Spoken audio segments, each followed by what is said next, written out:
Hey everyone, Mr. Sujano here, your source for gaming, tech, emulation, and open source news. Let's get started.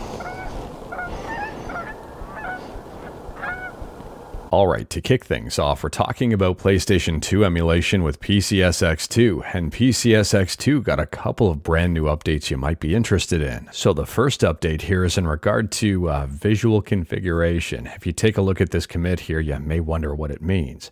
It says overhaul serialization of table header state. And if we take a look, fortunately here, everything is really clearly documented. So at a high level here, they've added in support for moving column positions. They say this new ordering is reflected in the checkbox you get by right-clicking the header. They've added support for descending sort of your sorted column when reopening PCSX2.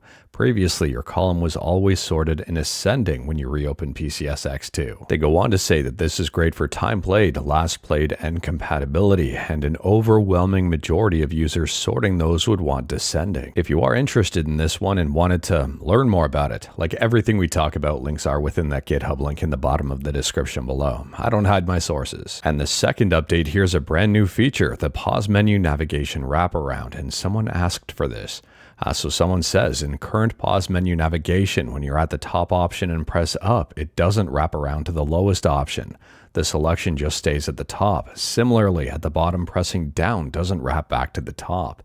And the reason for the suggestion, just easier navigation and exiting a game. So sure enough, this is now a feature within PCSX2. So within the pause menu at the top, if up is pressed, it'll go to the bottom. And at the bottom, if you're at the very bottom and you press down, it'll go to the top.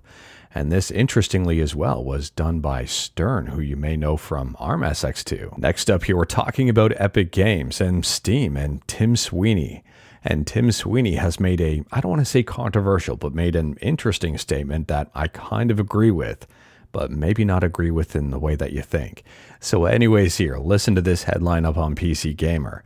Epic boss Tim Sweeney thinks stores like Steam should stop labeling games as being made with AI. It makes no sense, he says, because AI will be involved in nearly all future production. So to sum this statement up, basically AI notices won't be needed because everyone's going to be doing it. And I agree with this, but kind of disagree with it as well. So I agree with this and not in the way that you'd think. I agree with this, and a lot of companies are going to be using AI, and there's going to be a whole lot of games on Steam with AI notices. Where I disagree with it is because I kind of wish that wasn't going to be the case. I mean, let me know your thoughts about this one in the comments below, but I would argue that the industry is headed towards AI if it's not already there, and there's a lot of AAA games that are going to be using AI if they aren't already. It seems it's relatively inevitable. I do think there's going to be a lot of indie games that never touch AI, and for that I'm thankful for. And that's why I do think the labels are still going to be important, because I do want to sort through what's made with AI and what's not. I don't know about you though. And speaking about big statements from big companies, next up we're talking about Nintendo. And Nintendo has a really interesting statement right on their website. Listen to this. Acquisition of shares in a Singapore-based entity to strengthen development structure. That Singapore-based entity is Bandai Namco, Singapore. So the statement on Nintendo's website says, subject to the satisfaction of all relevant customary conditions for transactions of this nature, Nintendo plans to acquire 80% of Bandai Namco Studios Singapore shares on April 1st, 2026. No, that's not an April Fool's joke. So Bandai Namco Studios Singapore is known for working with Nintendo on stuff like the Splatoon series. As for the overall impact, listen to this statement here, and it's not a slight against Bandai Namco Studios Singapore. It's just got to be there for financial reasons. I mean, I think Nintendo investors will really like this statement. This acquisition will only have a minor effect on Nintendo's results for this fiscal year. Again, that's not a blow to Bandai Namco Studios Singapore.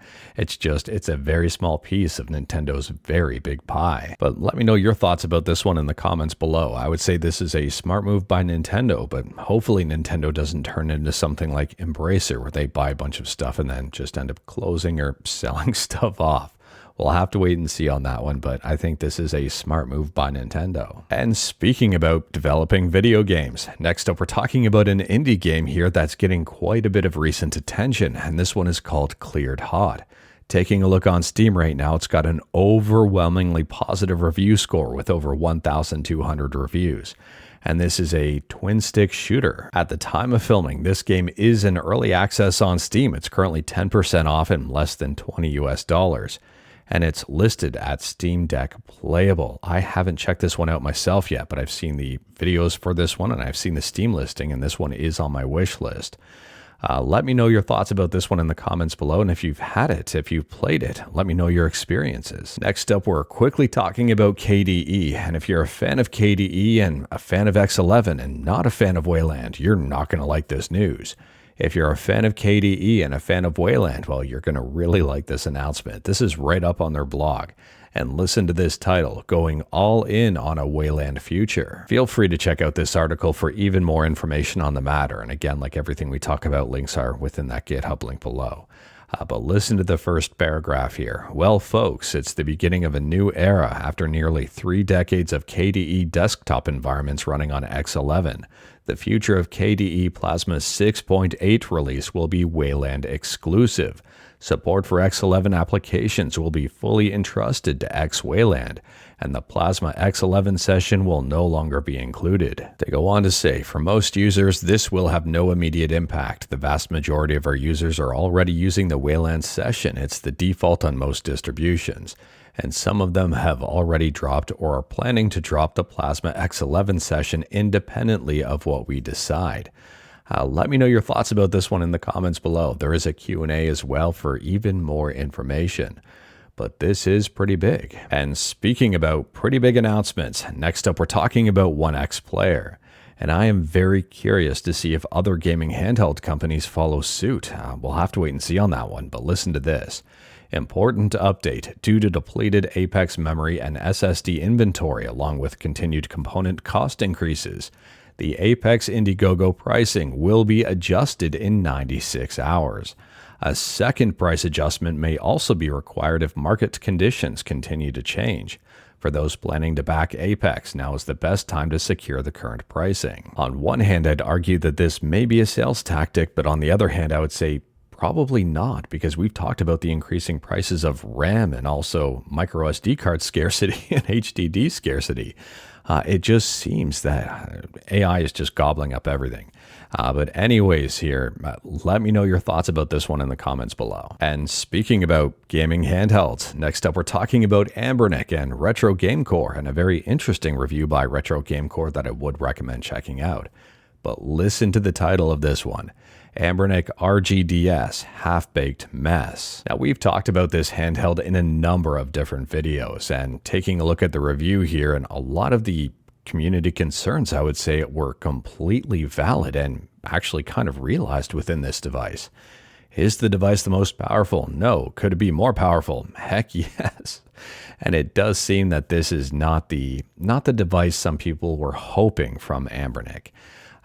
Take a look at the review. Let me know your thoughts about it in the comments below. But I would say sometimes the popular community concerns are the absolute right ones. I think the community was bang on being concerned about this. And last up here, we're talking about Steam. And if you're currently running a 32-bit version of Windows, you're really not going to like this news if you're trying to play Steam and Steam games. I'd be very curious to know the overall experience with that. Anyways here. Taking a look at this title, it seems that Steam is getting rid of 32-bit. They say here, the Steam client beta has been updated with the following changes. This is Steam beta, by the way, not mainline just yet. The Steam client is now 64-bit on Windows 11 and Windows 10 64-bit.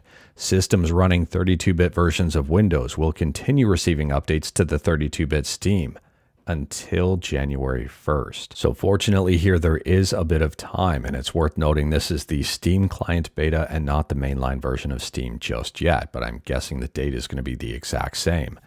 If you are on a 32-bit version of Windows, just be very mindful for this. On top of that, because yes, there's more, and I'd argue this is a lot more positive, they've added support for Nintendo Switch 2 controllers connected over USB on Windows, and they've added support for GameCube adapters in Wii U mode with Rumble on Windows, which I think is great. But anyways, that is all I've got for you in this one. Straight to the point, all stuff and no fluff.